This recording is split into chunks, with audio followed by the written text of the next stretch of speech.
ಎಲ್ಲರಿಗೂ ನಮಸ್ಕಾರ. ನಾನು ನಿಮ್ಮ doctor B K Ram Praveen, Janata Ayurveda Hassan. ಓಂ ನಮಾಮಿ ಧನ್ವಂತರಿ ಮಾದಿದೇವಂ ಸುರಾಸುರೈರ್ವಂದಿತ ಪಾದಪದ್ಮಂ ಲೋಕೆ ಜರಾರುಭಯ ಮೃತ್ಯುನಾಶಂ ಧಾತಾರಮೇಶಂ ವಿವಿಧೌಷಧೀನ ಧನ್ವಂತರಿ ರಮಾನಾಥಂ ಸರ್ವರೋಗ ನಿವಾರಕಂ ಆಯುರ್ವೇದ ಪ್ರವರ್ತಾರಂ ಒಂದೇ ಪಿಯೂಷದಾಯಕಂ. ಸರ್ವೇ ಜನಾಃ ಸುಖಿನೋ ಭವಂತೋ ಸರ್ವೇ ಸಂತು ನಿರಾಮಯಃ. ಶಾಂತಿ ಶಾಂತಿ ಶಾಂತಿ.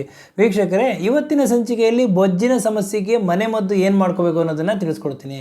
ಈ ಒಂದು ಮನೆಮದ್ದುಗಳನ್ನ ನೀವು ಮಾಡ್ಕೊಳ್ಳೋದ್ರಿಂದ ಬೊಜ್ಜಿನ ಸಮಸ್ಯೆ, ಒಬೆಸಿಟಿ, ಅತಿಯಾದ ತೂಕದ ಒಂದು ಸಮಸ್ಯೆಯಿಂದ ನೀವು ಪಾರಾಗಬಹುದು. ಅತಿಯಾಗಿ ತೂಕ ಇರ್ತಾರೆ, ಓವರ್ ವೆಯ್ಟ್ ಇರ್ತಾರೆ, ಹಲವಾರು ಔಷಧಿ ಮಾತ್ರೆಗಳನ್ನ ತಗೋತಾ ಇರ್ತಾರೆ, ಆದರೂ ಅವರು ತೂಕ ಕಡಿಮೆ ಆಗಿರೋದಿಲ್ಲ. ನಾನಿವತ್ತು ಹೇಳ್ತಕ್ಕಂಥ ಮನೆಮದ್ದುಗಳನ್ನ ಮಾಡ್ಕೊಳ್ಳೋದ್ರಿಂದ ರೆಗ್ಯುಲರಾಗಿ ಇದನ್ನು ಫಾಲೋ ಮಾಡಿದ್ರೆ ನಿಮ್ಮ ತೂಕ ಕಡಿಮೆ ಆಗ್ತದೆ, ಒಬೆಸಿಟಿ ಕಡಿಮೆ ಆಗ್ತದೆ. ಪ್ರತಿನಿತ್ಯ ಬೆಳಗ್ಗೆ ಖಾಲಿ ಹೊಟ್ಟೆಯಲ್ಲಿ 1 ಲೋಟ ಉಗುರು ಬೆಚ್ಚಿನ ನೀರಿಗೆ ಅರ್ಧ ನಿಂಬೆ ಹೋಳನ್ನು ಚೆನ್ನಾಗಿ ಆ ರಸವನ್ನು ಹಿಂಡಿ ಅದರ ಜೊತೆಗೆ 1 ಚಮಚ ಜೇನುತುಪ್ಪವನ್ನು ಮಿಶ್ರಣ ಮಾಡಿ ಬೆಳಗ್ಗೆ ಖಾಲಿ ಹೊಟ್ಟೆಯಲ್ಲಿ 21 ದಿನ ಕುಡಿದ್ರೆ ಈ ಒಂದು ಬೊಜ್ಜಿನ ಸಮಸ್ಯೆ ಹಾಗೂ ಈ ಒಂದು ಒಬೆಸಿಟಿ ಸಮಸ್ಯೆ ನಿವಾರಣೆ ಆಗ್ತದೆ. ಕೆಟ್ಟ ಕೊಲೆಸ್ಟ್ರಾಲ್ ನಿವಾರಣೆ ಆಗ್ತದೆ, ಫ್ಯಾಟ್ಗಳು ಬರ್ನ್ ಆಗ್ತದೆ ಹಾಗೂ ತೂಕದ ನಿರ್ವಹಣೆ ಆಗ್ತದೆ. ಇನ್ನು ರಾತ್ರಿ ಹೊತ್ತು 2 ಚಮಚ ಜೀರಿಗೆನ ನೀರಲ್ಲಿ ನೆನೆಸಿಡಿ.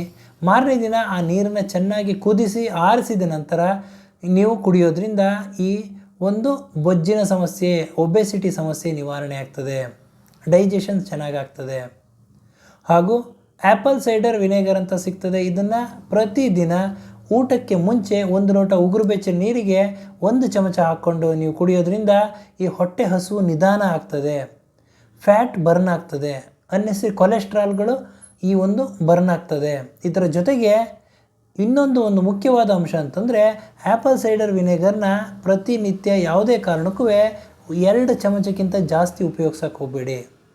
ಹಾಗೂ ಗ್ರೀನ್ ಟೀ ಪ್ರತಿನಿತ್ಯ 2 ರಿಂದ 3 ಗ್ಲಾಸ್ ಗ್ರೀನ್ ಟೀ ಕುಡಿಯೋದ್ರಿಂದ ಈ ಫ್ಯಾಟ್ ಮೆಟಬಾಲಿಸಮ್ ಸರಿಯಾಗ್ತದೆ ಹಾಗೂ ಫ್ಯಾಟ್ ಬರ್ನ್ ಆಗ್ತದೆ ಹಾಗೂ ಜೀರ್ಣಕ್ರಿಯೆ ಸರಾಗವಾಗಿ ಆಗ್ತದೆ. ತೂಕದ ನಿರ್ವಹಣೆಯಲ್ಲಿ ಒಂದು ಪ್ರಮುಖ ಪಾತ್ರ ವಹಿಸ್ತದೆ ಹಾಗೂ ಬೊಜ್ಜಿನ ಸಮಸ್ಯೆ ನಿವಾರಣೆ ಆಗ್ತದೆ. ಹಾಗೂ ರಾತ್ರಿ 2 ಚಮಚ ಮೆಂತ್ಯನ ನೀರಲ್ಲಿ ನೆನೆಸಿಡಿ. ಮಾರನೇ ದಿನ ಆ ನೆಂದಿರ್ತಕ್ಕಂಥ ಮೆಂತ್ಯನ ನೀವು ತಿನ್ನೋದ್ರಿಂದ ಇದು ಶುಗರ್ನ ಕಂಟ್ರೋಲ್ ಮಾಡ್ತದೆ, ಜೊತೆಗೆ ಅನ್ನೆಸರಿ ಕೊಲೆಸ್ಟ್ರಾಲ್ನ ಬರ್ನ್ ಮಾಡ್ತದೆ. ಇದು ನಿಮ್ಮ ತೂಕದ ನಿರ್ವಹಣೆಗೆ ತುಂಬಾ ಸಹಕಾರಿಯಾಗಿದೆ. ಇದರ ಜೊತೆಗೆ ಯಾವ ಆಹಾರಗಳನ್ನ ನೀವು ಅವಾಯ್ಡ್ ಮಾಡಬೇಕು ಅನ್ನೋದನ್ನು ಹೇಳ್ತೀನಿ. ಫ್ರೈಡ್ ಫುಡ್ಗಳನ್ನ, ಜಂಕ್ ಫುಡ್ಸ್ಗಳನ್ನ, ಕರ್ದಿರೋ ಪದಾರ್ಥಗಳು, ಜಿಡ್ಡಿನ ಪದಾರ್ಥಗಳನ್ನ ಅವಾಯ್ಡ್ ಮಾಡಬೇಕು. ಸಾಫ್ಟ್ ಡ್ರಿಂಕ್ಸು, ಕೂಲ್ ಡ್ರಿಂಕ್ಸ್ಗಳನ್ನ ಅವಾಯ್ಡ್ ಮಾಡಬೇಕು. ಅತಿಯಾದ ಒಂದು ಸಿಹಿ ಪದಾರ್ಥಗಳನ್ನ, ಸ್ವೀಟ್ಸ್ ತಿಂತಾಯಿದ್ರೆ ಇದನ್ನೆಲ್ಲ ಅವಾಯ್ಡ್ ಮಾಡಬೇಕಾಗ್ತದೆ. ಇನ್ನು ಏನೇನು ಆಹಾರ ತಿನ್ನಬೇಕು ಅಂತಂದರೆ ಹಸಿರು ಸೊಪ್ಪು ತರಕಾರಿಗಳು, ಗ್ರೀನ್ ಲೀಫಿ ವೆಜಿಟೇಬಲ್ಸು, ತರಕಾರಿಗಳನ್ನ, ಹಣ್ಣುಗಳನ್ನ ಚೆನ್ನಾಗಿ ಸೇವನೆ ಮಾಡಬೇಕು. ಹೋಲ್ ಗ್ರೈನ್ಸು, ಕಾಳುಗಳು, ಮೊಳಕೆ ಬರ್ತಕ್ಕಂತಹ ಕಾಳುಗಳನ್ನ, ಇವುಗಳನ್ನು ನೀವು ಸೇವನೆ ಮಾಡೋದ್ರಿಂದ ಪ್ರೋಟೀನ್ ಅಧಿಕವಾಗಿ ಸಿಗ್ತದೆ. ಹಾಗೂ ಜಿಡ್ಡಿನಂಶ ಇರ್ತಕ್ಕಂಥ ಆಹಾರ ಪದಾರ್ಥಗಳನ್ನ ಅವಾಯ್ಡ್ ಮಾಡೋದ್ರಿಂದ ಈ ಒಂದು ಒಬೆಸಿಟಿ ಸಮಸ್ಯೆಯಿಂದ ನೀವು ನಿವಾರಣೆ ಹೊಂದ್ಕೋಬೋದು. ಹಾಗೂ ಪ್ರತಿನಿತ್ಯ ರೆಗ್ಯುಲರ್ ಎಕ್ಸಸೈಸು, ವಾಕಿಂಗು, ಯೋಗ, ಪ್ರಾಣಾಯಾಮ, ಧ್ಯಾನ ಇವುಗಳನ್ನ ಮಾಡೋದ್ರಿಂದ ನಿಮ್ಮ ತೂಕದ ನಿರ್ವಹಣೆ ಸರಿಯಾಗಿ ಆಗ್ತದೆ. ಹಾಗೂ ಇದರ ಜೊತೆಗೆ ಒಬೆಸಿಟಿ, ಈ ಬೊಜ್ಜಿನ ಸಮಸ್ಯೆ ನಿವಾರಣೆ ಆಗ್ತದೆ ಅಂತ ಹೇಳ್ತಾ ಇವತ್ತಿನ ಈ ಒಂದು ಸಂಚಿಕೆಯನ್ನು ಮುಗಿಸ್ತಾ ಇದ್ದೀನಿ. ನನ್ನ ಈ ವಿಡಿಯೋ ತಮಗೆ ಇಷ್ಟವಾಗಿದ್ದಲ್ಲಿ ಲೈಕ್ ಮಾಡಿ, ಶೇರ್ ಮಾಡಿ ಹಾಗೂ ನನ್ನ ಎಲ್ಲ ಮುಂದಿನ ವಿಡಿಯೋಗಳಿಗಾಗಿ ಸಬ್ಸ್ಕ್ರೈಬ್ ಮಾಡಿ. ಧನ್ಯವಾದಗಳು.